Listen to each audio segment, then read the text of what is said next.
Yo, what is going on, guys? Winner Kills here, and welcome to a brand new locals feature match. Here we have Speedroids on the left, piloted by yours truly, versus Invoked Dogmatika DPE on the right, piloted by my friend Matt. And as we get ready to start this match, let's take a look at the poll results. Ask you guys who you thought was going to win, whether it be Speedroids or Invoked Dogma DPE, Shadal, whatever.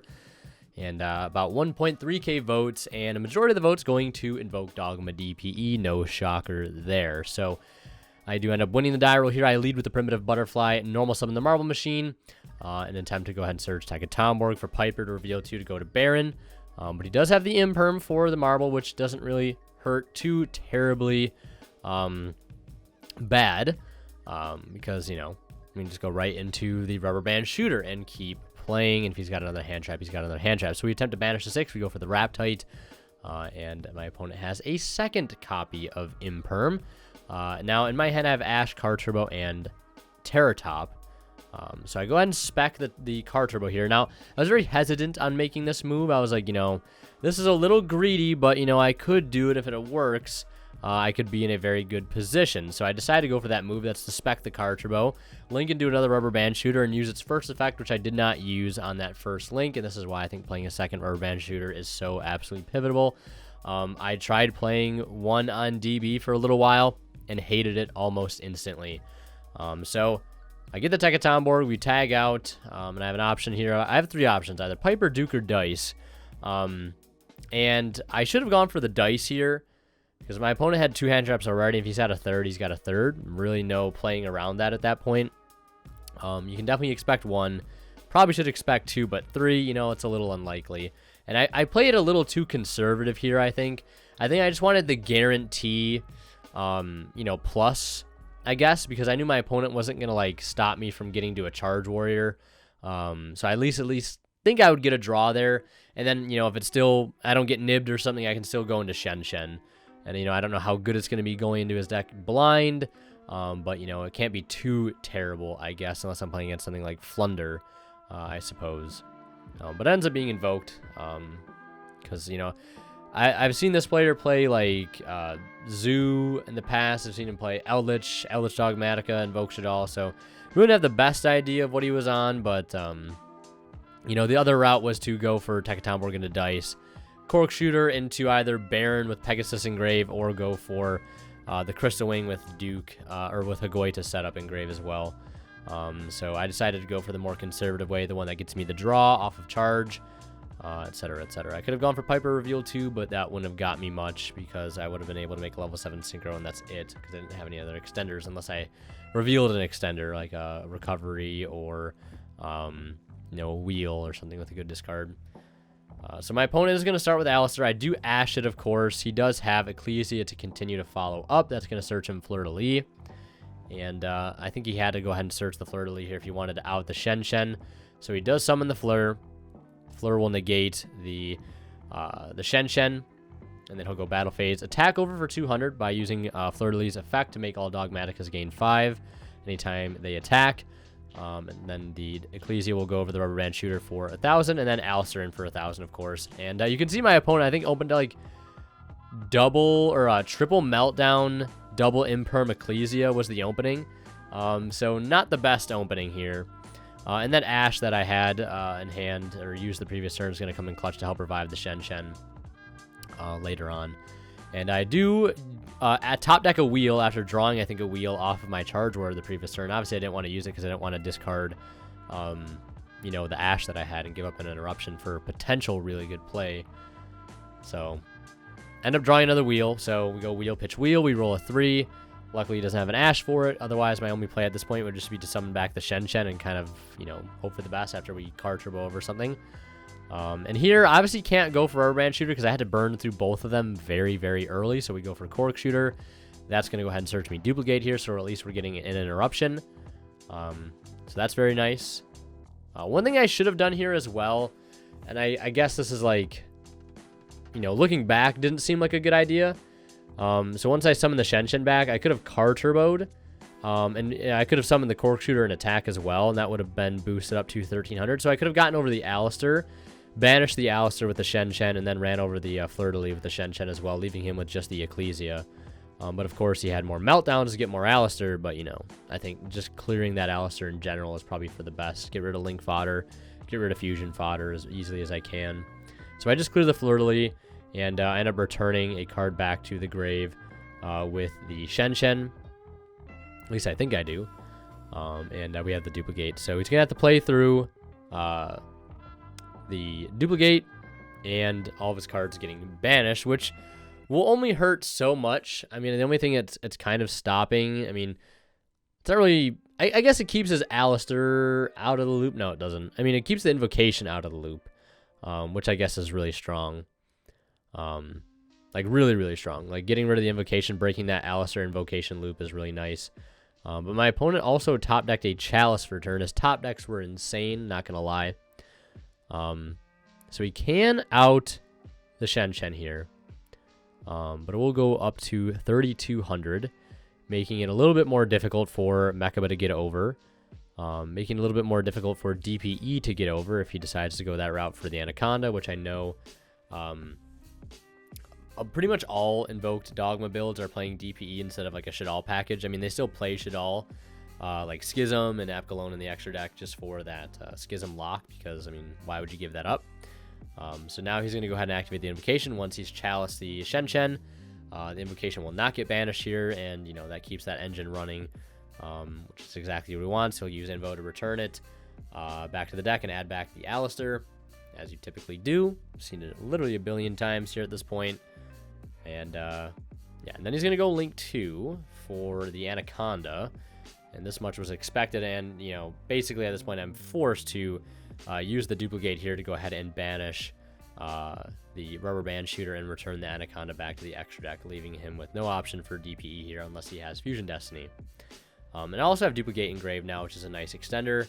And another thing too, I decided to banish the Rubber Band Shooter there and not the Butterfly, because if I get access to Chambara can recycle that banished Rubber Band Shooter, which is huge because it'll essentially give me a third copy of Rubber Band Shooter, which is very important for the late game. And at this point, I believe that the only known card my opponent has is the Alistair. And I top decked a Hound. I'm like, this is a pretty good draw. But, you know, I need Shen to not be live for me right now to make this Hound really good. So I came to the conclusion that, you know, if I go Battle Phase, there's no way he lets my Shen just walk over his Mechaba. And I also just didn't use Shen's effective return there. That was a misplay. So yeah, as expected, he does pitch the Alistair, which is a couple things. It does a couple things. It gets rid of a potential monster negate, so he has to have another monster in hand to stop it. And once I see the Duke go through here, I know without a doubt he doesn't have any monsters in hand to be able to stop any plays, so basically free to play here. And we're able to resolve the classic Cork Shooter play, and here I was debating on what exactly to modify into, and I decided to go for Pegasus, because that's going to remove the Meltdown, because that card's insane. Just got to get rid of it, so I can respond to fusion spells. And then Baron comes out and pops the Mechaba, and then we swing in for... Well, we don't swing in for anything because we had an early battle phase there. So, yeah, we have a Baron plus protection. And there it is, Meltdown again, just because he opened up so many. I was kind of in disbelief until afterwards he told me what his opening hand was, and I was just like, wow. It's like a bad hand, but also at the same time, just Alistair access every turn with the Meltdown protection, pretty good. Yeah, especially when he opened up, like, he had double Imperm Ash so far, so, like, pretty decent interruptions being brought to the field here. So my opponent is going to go ahead and normal summon Alistair. I do negate and destroy, and I believe my opponent is forced to pass there, as he can't do anything else. Standby phase. I do decide to use Baron here just because I need to get engine going. And the only way I can do that is try to revive the Terror Top. That, unfortunately, is going to get hit with an Ash. I believe a second Ash. I think that's second Ash. It might have been the first Ash. I can't remember. Yeah, I know I have the memory of, like, a goldfish or something at this point. But either way, I do top deck a Car Turbo here, which is kind of clean.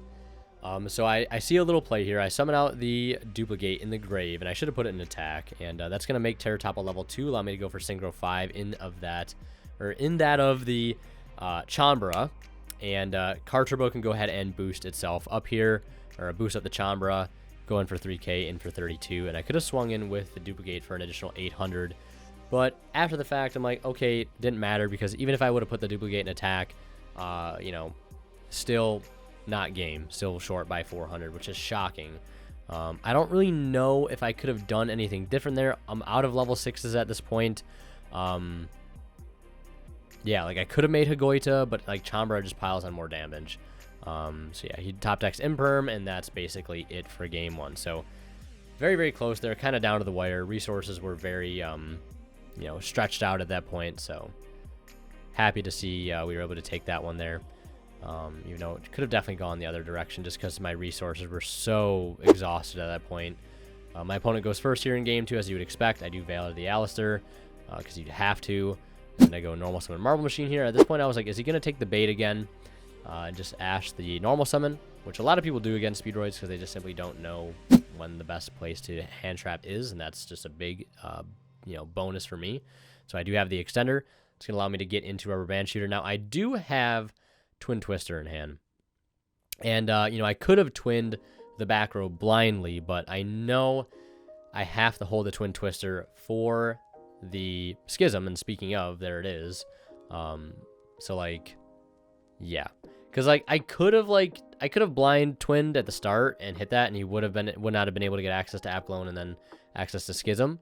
But I decided to hold it because I'm like, I know the Schism's coming at some point, so I might as well just hold it. And see what kind of damage he can do next turn. Luckily, due to the restriction of punishment, he can't use the Fusion Destiny he drew, so he just goes ahead and sets the Schism. I think Tribute sets a Beast, and that does it for his turn. And he also dumps Ariel off of the what is it? The Apclone. He discarded that for its effect, and just banished the whole graveyard, which really wasn't a big issue because really wasn't anything in grave that I was too worried about losing there, except maybe the card turbo. So my opponent, as expected here, in response to the duplicate, is going to chain the Schism, and I have to Twin Twister there, and that's going to discard a driver, you know, smiley face, love driver, but we're still able to climb into Rubber Band Shooter, and at this point, I'm feeling pretty good. Like, I feel like at this point, I should be able to apply a lot of pressure. Like, it's a pretty simplified game state here, and we're basically just doing combo. So feeling pretty okay. We do our classic Rubber Band Shooter play. I do banish a 5 here.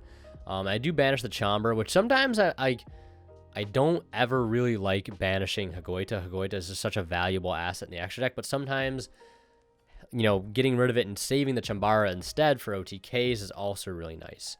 But my hand was kind of awkward, where I really didn't have much in terms of extenders in hand. So I was basically just going off of whatever normal summon I got off of Rubber Band Shooter. And I do reveal a wheel here, which I'm like, okay, that's pretty strong. And I do have a card turbo in hand. I'm like, I could summon the card turbo here and make a 5, and then, you know, use Hagoita to tribute it, and then bring it back, and then Piper's a 5, and I can make Baron. That's a potential play. But I decided to go for Charge Warrior, and I do get a little lucky here. I do draw into a Duke for the wheel that I got off Piper, and that's going to allow me to roll a 1, which isn't the best roll here. I mean, it's not, I mean, it works, right? I'll take pretty much anything I can get at this point, but now it's a matter of like, okay, what do I do now, and how to get like make the best board that I can. Like I said, like maybe I should have made, you know, a Hagoita instead, but like getting that draw off wheel is really nice. Or that good draw and discard for wheel is really strong. Like, I have Duke here in grave 2 that I could still use. I do pop the set Beast. He does get the draw. That's completely fine. Ends up drawing into an Imperm, I think. And here I was just thinking, like, is there any way possibly I could game my opponent? Because, like, he's got a completely open field. Now, if I would have had a way to pop that Beast and just make a Chambara still, like, you know, we possibly could have been in there very, very easily. I could have, like, maybe made a Clearing Rider if I was playing it, and that's really clutch because you can modify its level with dice, maybe blow up the set, and then, you know, use it to go into a Chambara with dice. But that's asking for a lot to go right as well, and seeing a lot of cards, which I did not have access to at that point. My opponent top decks Fleur-de-Lis, which is insane. Oh, he didn't draw Imperm off of the Beast. He drew There Can Be Only One, of course, right? He also top decks Fleur-de-Lis. Like, he just drew, like, the perfect card to out this Baron. Because, like, I had to stop the battle phase effect of Fleur-de-Lis, or else, you know, I'm just going to lose the Baron anyways. So I might as well just keep the body on field. And now my opponent is going to Fusion Destiny, of course, in main phase 2. And that's a problem of its own. Like, DPE, DPE creates so many threats. Like, you're trying not to trigger it if you can, like, by sending it or shuffling it. You have to worry about the pop at every corner. You've got to worry about the follow-up and that of Celestial. Like, it creates so many problems, and you burn so many resources trying to play through it, and it's very frustrating. And the fact that he saw the 1 of 2 Fusion Destiny here is very, very good for him. And at this point, I'm thinking, like, you know, what can I possibly do here, right? I couldn't win Pegasus either that turn to put the DPE back, because the only card he had on his field was DPE. So once he destroyed a card, I had nothing to shuffle back into his deck. So, yeah, I mean, win Pegasus can come in clutch against DPE, but they've got to play into it, and they've got to play into it pretty hard. So I do go Rubber Band Shooter here. And I do decide to banish an 8 because I don't really have much else for low-level Synchros to banish, much else to get. Getting access to Hound or Plane is really nice, especially since I have a Hound Engrave. So putting the Plane Engrave for Hound to put back is kind of nice because I can spec out a Hagoita, get me access to a level 8, and that's exactly what I do. So we go ahead and return the Plane, and my opponent does not have any response to this here, which is nice. But, you know, I can only summon Hagoita. And this is where maybe if I would have banished Hagoita earlier and summoned out Chamber here, it could have been much better because I could have gotten an extender back. And now my opponent has there can be only 1. So, like, just all around really tough. Like, he has, like, the best possible cards he could have had at, like, every turn that he needed to have it. Yeah. So, yeah, he summons the Chambra, or I summon the Chambra. And now I'm thinking, like, how do I out the DPE here? Like, what's the only way to get rid of this? I'm stuck between a rock and a hard place. There's DPE, there can be only 1. Both are posing major problems. So I go battle phase, crash the Hagoita, and that's going to trigger my Win Pegasus, and I'm going to go ahead and shuffle 1 back. And I think I go ahead and choose the there can be only 1, because, like, I can play through the DPE, but I can't play through there can be only 1. So that's why I decided to get rid of the TC Boo instead. Yeah. And another thing I'm noticing too is that when Pegasus says if another card or cards you control is destroyed by battle or an opponent, yeah, so destroyed by battle. Okay, I was gonna say it has to be like destroyed in a different manner. I don't know if I used it incorrectly there, but I did use it correctly, I believe. And then here, I do have Hound to keep playing. I go for Piper for just 1 here, and it ends up revealing me another Hound. And, like, okay, great. And I don't have any other level 7 synchro plays, and my opponent's going to go ahead and pop the Piper here, and I just have to pass because I just don't have any other plays to be able to make. You know, resources fully exhausted here at this point. My opponent's going to bring back the DPE, set a field spell, wonder what it is. Celestial, draw 2, flip up Meltdown, and the game is pretty much just going to be over from here. So he's going to go ahead and add the Invocation, and yeah, not looking too good. Like, this is just one of those games where, like, I think everything just went in my opponent's favor, and almost nothing went in mine. I feel like maybe I could have, like, duked out the dice and made a different play there. I'm not sure why I brought out the Piper unless I just missed something. Because maybe that could have led to a better play. But then again, I still have to worry about DPE pop, so I don't know if the Cork Shooter play would have even resolved like the way I wanted it to. And then my opponent's just going to pop off on his turn.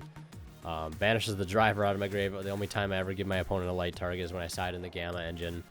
And then I draw Tekatomborg for turn, so I'm like, okay, I have some plays that could be made, but, like, also at the same time, none, because my graveyard is so exhausted at this point.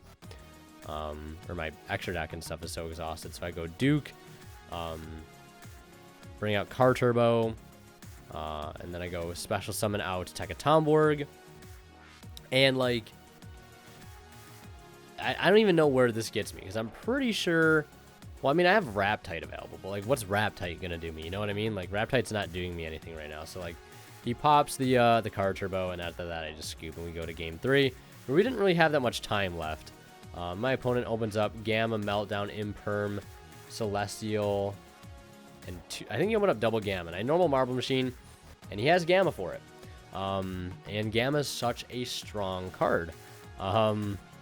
Yeah, especially when I don't open up any other extenders. No Wheel, no Primitive Butterfly, nothing, can't keep playing. So, and my opponent has Lightning Storm for the Duplicate and Imperm. And the reason I set the gate with no targets engraved is just so next turn it could be an extender as quick as possible, because I didn't want to hold on to it. And then my opponent goes normal summon Alistair with the Meltdown 2. Literally told me open up the stones. Like, his opening hand was already insane, and then top deck Lightning Storm is so huge. Banish Alistair, banish the Magistus, add back the Invoked into the deck, add back Alistair to hand, and then set one and pass after swinging for 25. And I think I draw Judgment here, which is like a little too late for that. I go normal summon Marble, Spectek a Tomborg, activate Duplicate Engrave to make Marble a level 1. Just to get another body on field, so if he negates like the Tomborg, I still have like a way into Rubber Band Shooter, and also just like extra stuff on field to work with to like be able to summon Car Turbo, etc. Link into the Rubber Band Shooter, banish a 5. There's an Imperm, and at this point I'm pretty much done. Yeah, and then he has Alistair, and I think he top decked Fusion Destiny here. I mean, I do Judgment the Alistair just because like I don't really have a choice in the matter, and if he doesn't have anything else, I'm fine. But he had Fusion Destiny, so yeah, he just opened up way better there and had all the stops. So yeah, Speedroid's losing there 2-1. If you guys want to see more of my content, click on one of the videos popping up on the bottom of the screen right now. And last but not least, a huge thank you goes to our Divine Level channel members, and they are Tweeter0226, Pony Start, Cadillacs84, Keith Sitters, and Black Ninja Money. Thank you guys so much, as always, for your extremely generous support of the channel.